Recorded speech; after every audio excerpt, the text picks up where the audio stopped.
فیلمبردار علاوه بر اینکه فضای کلی بصری فیلم رو میسازه، حفظ تداوم بصری فیلمه، از جهت کمپوزیسیون و ترکیب بندی، از جهت تداوم نوری. مابقی ماجرا با کارگردان و تدوینگر و منشی صحنه و ایناست که تداوم اکت ها رو در بیارن. اما فیلمبردار وظیفه مهمش اینه که تداوم نوری و رنگی رو در همه تصاویر فیلم ایجاد بکنه. به این مفهوم که شما باید به این که پلانی که دارین فیلم برداری میکنین وقتی کات میشه به یک پلان دیگه ای از همون سوژه در وضعیت دیگه چه اتفاقی میفته، وقتی این دو تا پلان پشت هم دیده میشن چه اتفاقی. منظورم دخالت در کار تدوینگر نیست که شما کات رو تعریف کنید، بگین خب این در این نقطه و در این لحظه باید کات بخوره. منظورم اینه که باید شرایطی ایجاد بکنید که هر لحظه که تدوینگر تصمیم گرفت هر تصویری رو به هر تصویری در دل همون صحنه کات بکنه، احساس پرش ایجاد نشه. ما در واقع دو مدل اصلی کات داریم در مونتاژ، مچ کات و جامپ کات. مچ کات به کاتی گفته میشه که یک تداوم حرکتی وجود داره. مثلا من توی نمای باز مثلا یه لیوان رو برمی‌دارم که آب بخورم، کات میشه به یه نمای کلوزآپ از من که ادامه اون حرکت هست، که معمولا سر صحنه فیلم برداری خب طبیعتا این دو تا حرکت رو کامل فیلم برداری میکنن، بعد نقطه کاتش رو پیدا میکنن که این تداوم به وجود بیاد. اما در فیلم برداری شما میتونید یه مچ کاتی داشته باشید که در مونتاژ ظاهرا مچ حرکت تداوم داره، اما وقتی این دو تا پلان به هم کات میشن احساس میشه که یه پرشی اتفاق افتاد و انگار جامپ کات اتفاق افتاد. علت اون ماجرا اینه که شما وضعیت نوری پلان رو و وضعیت رنگی پلان رو در هنگام کات بهش فکر نکردید. مثلا این تصویر با این کنتراست رو، حالا من یه پلان دیگه میبندم که شما متوجه منظورم بشین. الان این تصویر رو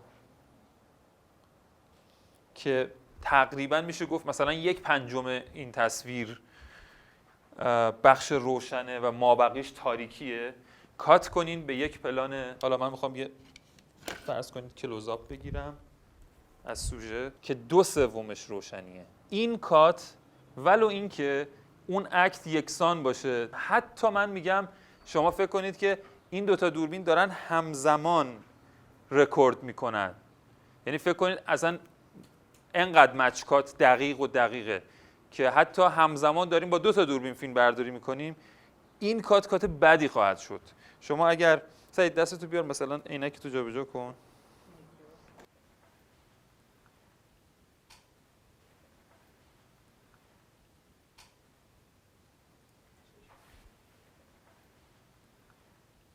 این کات قطعاً کات بدی خواهد شد. چرا؟ چون شما یک تصویری دارین با نسبت تاریک روشنیه که بیشترش تاریکه، کات میشه به تصویری که بیشترین سطحش روشنه. یعنی باید به این نسبت نور و تاریکی در همه پلان‌هایی که قرار متداوما پشت هم بیان فکر کنید. راهش اینه که حالا شاید هم باید از غیر کلوزآپ بگذرین، شاید یه همچین تصویری احتمالاً کات درستی خواهد شد. الان ببینید این نسبت نور و تاریکی این پلان به پلان قبلی دقیقاً یکسانه. درسته که ما سوژمون الان تخت شد، درسته که زاویه نورمون خیلی هم مطلوب نیست و خیلی اون پلان زیبایی نیست، ولی نسبت نور و تاریکی این دوتا پلان به هم نسبت درستیه. میگم ممکنه مجبور شین حتی از خیر اینکه اون پلان بعدی قرار درشت‌تر باشه بگذرید. یه کار دیگه که خیلی وقتا اتفاق میفته، چون ما این کاری که کردم برای 2 تا دوربین همزمان اتفاق میفته. شما اگر از یه دوربین استفاده میکنین و اکتو 2 بار فیلم برداری میکنین، یه بار توی این دستشو میاره بالا و یه بار در واقع کات میکنین دوربین برای یه جای دیگه و از اون فیلم برداری میکنین، اگر میخواین اون کلوزآپ هم بگیرین، من خودم شخصا این کار میکنم، اون نسبت نور و تاریکی رو تو پلان دوم ایجاد میکنم. یعنی اگه میخوام کلوزآپ بگیرم، یه بخشی از صورت سوژه‌مو سعی میکنم تاریک کنم. مثلا برای اون کلوزآپ میام حتی این بخش الان نمیشه چیز کرد، ولی باید یه نفر بیاد اینو بگیره، این رفلکتور رو که یه کمی شید کنه تا من به شما بگم که چه اتفاقی میفته.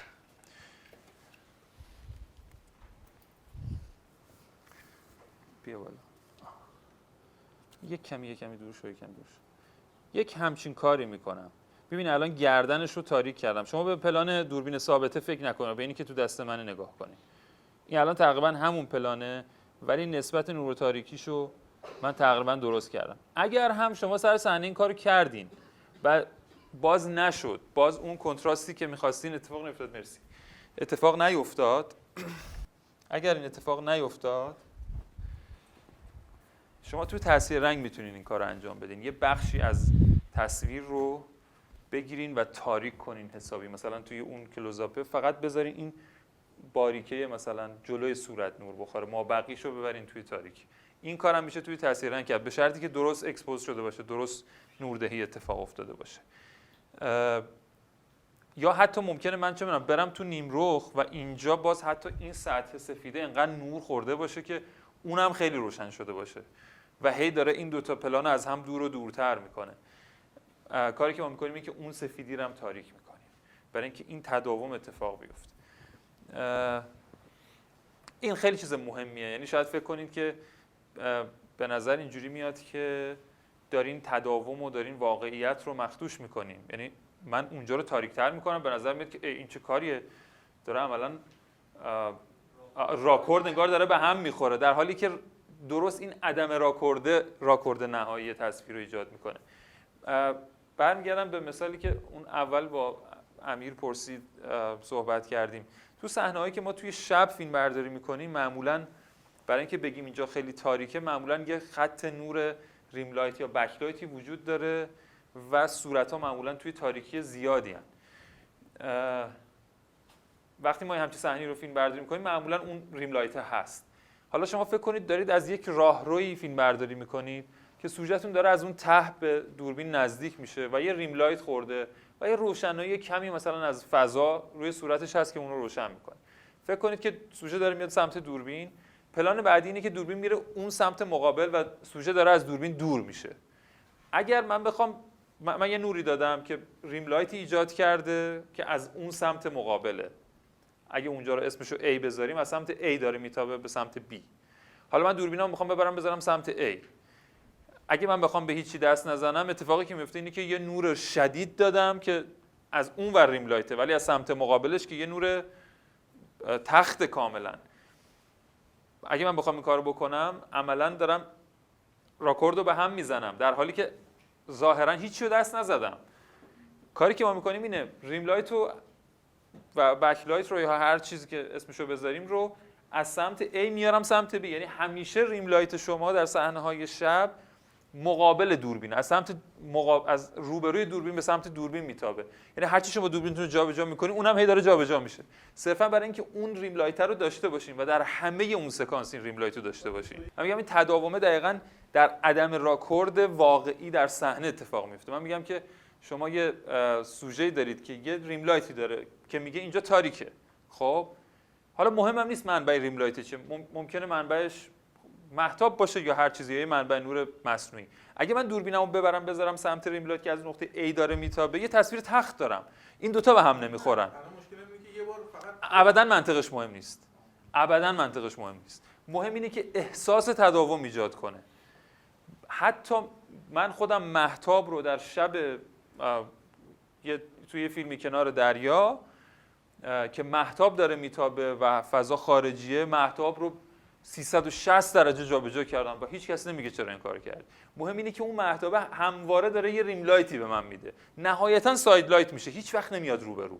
یعنی هیچ وقت اگه از سمت A داره همواره مثلا توی یه پلان داره از سمت A میتابه مهتاب، من دوربینم وقتی میبرم سمت A دقیقاً میذارم همون جایی که داره نور میتابه، نورمو همونجا نگه نمیدارم. خیلی بخوام کم آوانس بدم، نورمو ساید لایت میکنم. هیچ کسی اینو نمیپرسه که این مهتابش چرا پرید اونور. مهم اون تاریکی و اون خطیه که اون ایجاد میکنه. ابداً اون موضوع اهمیت نداره. این که میگم تداوم اولویت داره به واقعیتی که در فضا اتفاق میفته، به همین دلیل. من الان میرم دوربینام میذارم اونجا و طبیعتاً باید صورت سعید خیلی روشن بشه، اما با یه چیزای تاریکش میکنم. شما باید از قبل فکر همه اونا باشید. وقتی یه صحنه فیلم داستانی دارید و مستند نیست که باید همینایی که تو فضا هست رو فیلم برداری کنین، باید مجموعه پلان ها رو در نظر بگیرین، بگین خب پلان یکم اینه که از اینجا، پلان دوم اینه، پلان سوم اینه. اول باید بدونید که همه صحنه از چه زوایای فیلم برداری میشه، بعد اونا همه رو بچینید. من مثلا میگم که خب اینجا الان این دیواره خیلی سفیده، پس بیا یه کاری بکنیم، مثلا یه چوب لباسی میذاریم اینجا، یه 4 تا لباس تیره بهش آویزون میکنیم که اگه رفتیم اون طرف همچنان اون تیرگی رو تو بک‌گراندمون داشته باشیم. باید بتونید اون رو کنترل کنید.